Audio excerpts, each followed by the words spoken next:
these are the components of the metric space. But it's visible or not? Visible?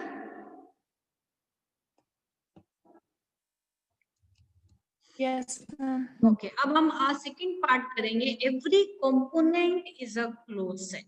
So we will do the second part today.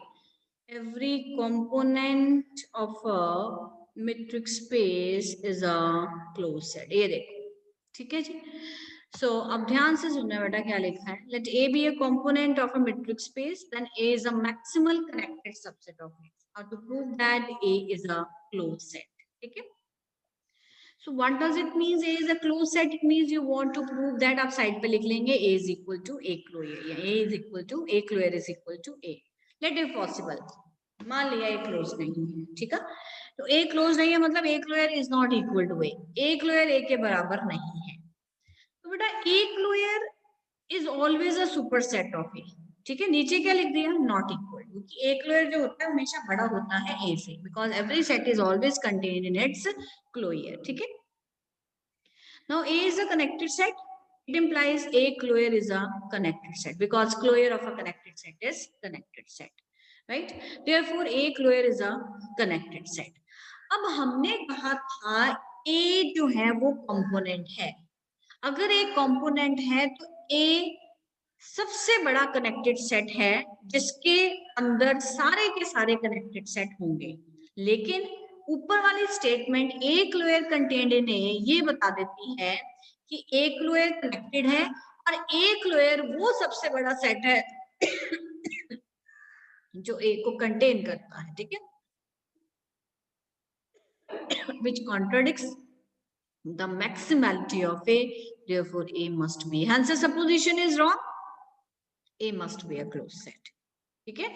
हमें A component दिया था लेकिन हमने कह दिया A closure component है, तो वो गलत हो गया बेटा जी.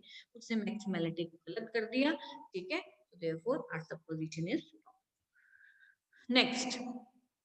next theorem is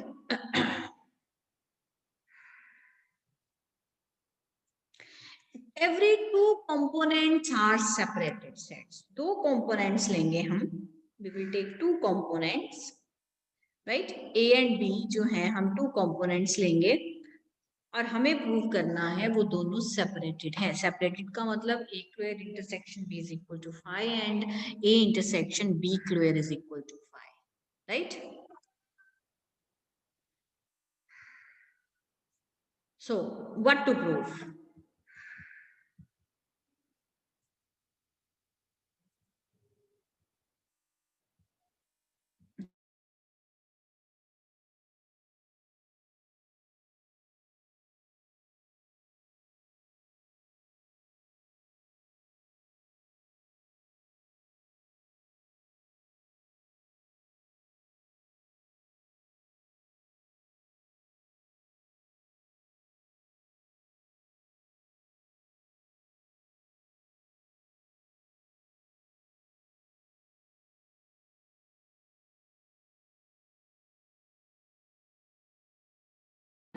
So what you want to prove?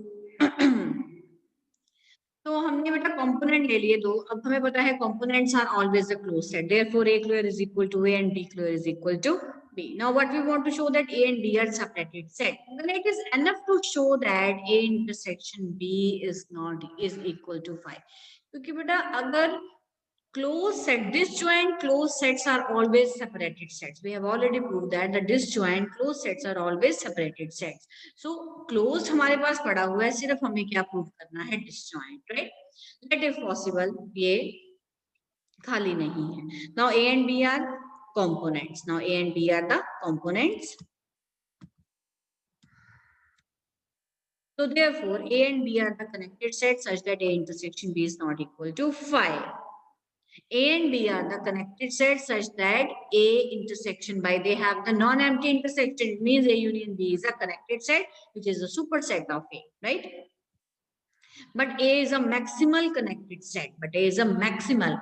A जो है वो एक सबसे बड़ा कनेक्टेड सेट है, तो what does it mean? It implies A union B जो है वो ए के इक्वल होगा. So what does it mean? It means B is a super set, B is contained in A. ठीक है, देखो बेटा, A union B is connected set क्योंकि उनकी इंटरसेक्शन क्या है? नॉन एम्प्टी है. So A union B is a connected set which is a super set of A. But A क्या है? सबसे बड़ा कनेक्टेड सेट है. It means A, it implies A union B is a subset of A. आप यहाँ पे लिखो, यहाँ पे जहां लिखा ना, but A is a maximum connected set. It implies A union B is contained in A. Right. So उन दोनों स्टेटमेंट से एक तरफ कह रहे हैं A is contained in A union B, एक तरफ कह रहे हैं ए union B A union A union B is a superset of A, और यहाँ आप लिखेंगे A is a superset of A union B. यहाँ contained में मत लिखिए, superset में लिखिए A is a superset of A union B. तो दोनों स्टेटमेंट से आपके पास आ जाएगा A union B is equal to A. It implies B is contained in. देखो दोनों की यूनियन में कौन आ रहा है? A आ रहा है. It implies B जो है वो किसके अंदर contained है? A के अंदर. Similarly, you can prove that A is contained in B. Therefore, A is equal to B. Which is a contradiction. A B के equal है. हमने ऊपर क्या लिया?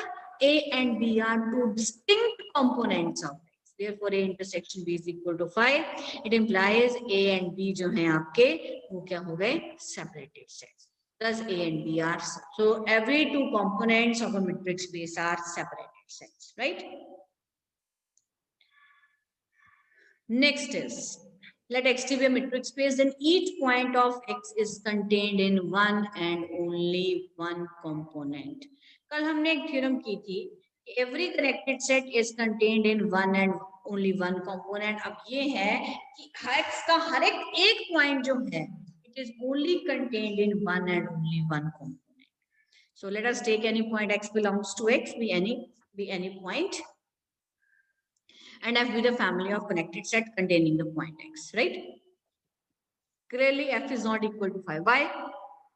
Because the singleton set is a connected set containing the point X, right? And every set, a singleton set, that is a connected set containing the point set. हमने पीछे theorem भी पढ़ी थी examples में कि every singleton set is a connected set.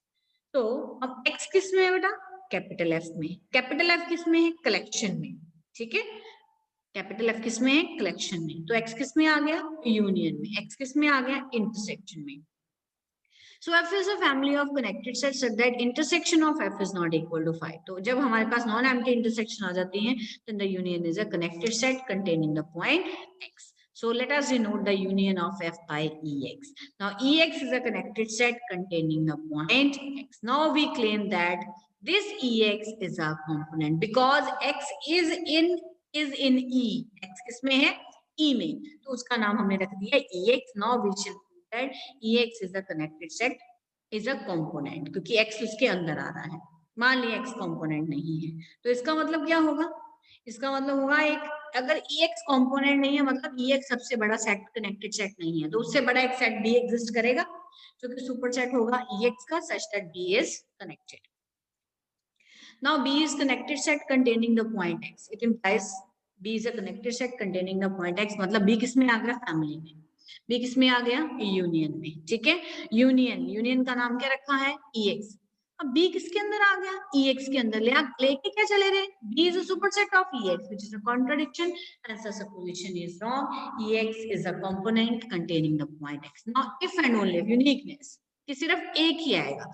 मान लो X एक जो पॉइंट है वो EX में भी आ गया, वो EX डैश में भी आ गया, यूनियन में भी आ गया, इंटरसेक्शन में भी आ गया. इंटरसेक्शन नॉन एम्प्टी मतलब यूनियन क्या हो गया? Connected. Therefore EX union EX dash is a connected set containing the set EX, and EX is a maximal connected set. So what does it mean? It implies EX is a superset of, यहाँ पे फिर आप लिखेंगे EX is a superset of EX union EX dash. दोनों में से equality यहाँ पे जनरेट हो जाएगी. It implies EX dash is contained in EX. जैसे बेटा पीछे किया था, A union B जो था वो A के इक्वल आ गया, इसका मतलब छोटे वाला जो है वो A में कंटेन होगा. तो यहाँ पे यूनियन किसके बराबर है? EX के. तो इसका मतलब छोटे वाला EX dash जो है it is contained in EX. Similarly the second one, therefore जहाँ वहाँ प्रूव किया था A is equal to B, exactly you have got EX is equal to AX dash.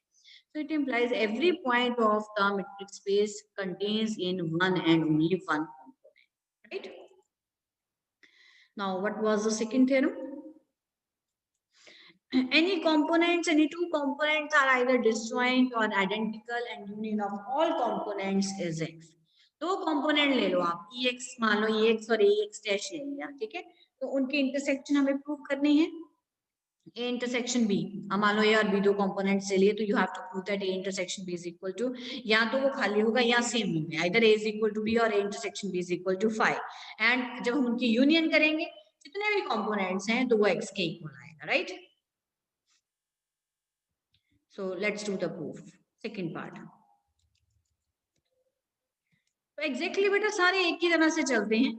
सबसे पहले एक फैमिली ले ली हमने कनेक्टेड सेट्स की containing the point x. Then union का नाम रख दिया ex is a unique component containing the point x. तो ex में सिर्फ वो कंपोनेंट है जिसके अंदर x आ रहा है, ठीक है? सो नाउ जी जितने भी कंपोनेंट्स हैं x के according to the point x. अब बेटा मैट्रिक्स स्पेस में मान लो 10 x पड़े हुए हैं, 1 2 3 4 5 so on up to 10 मान लो, ठीक है? तो उसके कॉरेस्पॉन्डिंग कंपोनेंट है e1 e2 e3 so on up to e10. तो उन सारी कलेक्शन का नाम हमने g रख दिया. Now if k is any other component then k being non-empty contains some point x not belongs to x. अरे मान लो k अगर कोई कंपोनेंट है, ठीक है? k भी कोई कंपोनेंट है तो अल्टीमेटली बेटा कंपोनेंट मैट्रिक्स स्पेस के अंदर ही आने हैं. तो जितने भी कंपोनेंट्स हैं वो किसमें बंद किए हैं हमने? g में बंद किए. तो उसकी जो फॉर्मेशन क्या होगी? फॉर्मेशन किसी ex नॉट के बराबर होगी, तो हमने वो ले लिया, ठीक है? Now we shall prove that G forms a partition of X. तो G जो है वो X के लिए partition का काम करता है. So what does it mean? It means first thing you have to prove that X is the union of Ex. जितने भी components हैं उनकी union X के बराबर है और उन सारे components की जो intersection है बेटा वो या तो खाली है या कंपोनेंट आपस में इक्वल है. इट मींस जो इसका मतलब यही है कि जी जो है वो एक पार्टीशन का काम कर रहा है. पार्टीशन का मतलब क्या है? डिवाइड कर देना, ठीक है? जैसे आप सपोज करो कि पूरा जो अब हिंदुस्तान है वो पहले पूरा हिंदुस्तान था, वो दो पार्ट्स में डिवाइड हो गया, ठीक है? तो अब दो पार्ट्स हो गए हैं उसके. वन इज अब अगर मैं चलो उसको छोड़ ही दूं कि वो तो अलग से कंट्री बन गया ना. मैं सिर्फ इंडिया की बात करूं. इंडिया जो है वो स्टेट्स के अकॉर्डिंग डिफरेंट पार्ट्स में बटा हुआ है. तो जितने स्टेट्स हैं उतने बेटा उसकी डिविजन्स हो गई, ठीक है? अब सबके इंटरसेक्शन करें. इंटरसेक्शन का मतलब सबके हम अगर हम बात करें कि उनके वहां पे कल्चरल क्या है, वो सब अपने अपनी हर स्टेट की अपनी कल्चर है, अपनी मोस्ट प्रोबेबली अपनी लैंग्वेज है, तो वो डिफरेंट हो गए, ठीक है? नंबर 1. तो जब हम सारे स्टेट्स के यूनियन करते हैं तो वो क्या बन जाता है? वो हिंदुस्तान बन जाता है. सेम हेयर कि जी जो है वो कंपोनेंट्स की पार्टीशन है. जब आप सारी पार्टीशंस का यूनियन कर देंगे तो वो मैट्रिक्स स्पेस बन जाएगी. अगर आप उनकी इंटरसेक्शन लेंगे तो या तो वो एम्प्टी होगी या दो कंपोनेंट्स आपस में सेम होंगे. That's means that it forms a partition of x. So now बेटा ex में कौन पड़ा है? x पड़ा है. तो ex is the superset of the singleton set x. Union ले लिया, ठीक है जी? यूनियन ऑफ x जितने भी मैट्रिक्स स्पेस में सारे पॉइंट्स उनकी यूनियन करो, पूरा x बन जाएगा. तो इस union of singleton set x का मतलब क्या है? यहाँ पे x कर दिया, ठीक है? मतलब यूनियन ऑफ कंपोनेंट जो है वो x का सुपरसेट हो गया. लेकिन x सबसे बड़ा होता है. x is always is a superset of every set. So union of ex is always contain in x. तो यहाँ से आ गया x बन गया union of ex. Now, if let EP and EQ be two components of X. अगर कहते हैं वो disjoint है, अगर वो क्या कहते हैं phi है, then EP and EQ are disjoint. अगर वो खाली नहीं है तो कोई ना कोई common point उसमें belong करेगा. Then X belongs to EP and X belongs to EQ. Right? X belongs to EP and X belongs to EQ. और अभी पिछली थ्योरम कहती है कि every point contains in one and only one component. तो यहाँ पे एक ही पॉइंट जो है वो दो कंपोनेंट्स के बीच में आ गया, ठीक है? तो इसका मतलब वो दोनों कंपोनेंट्स क्या होंगे? सेम होंगे. Therefore, either the two components are either disjoint or identical. Also, the union of all these components is X. Hence, components of X. Last में क्या लाइन लिखी है बेटा? What's the last line? Hence, the components of X are X form a partition. X forms a hence the forms a partition of the space X. Right?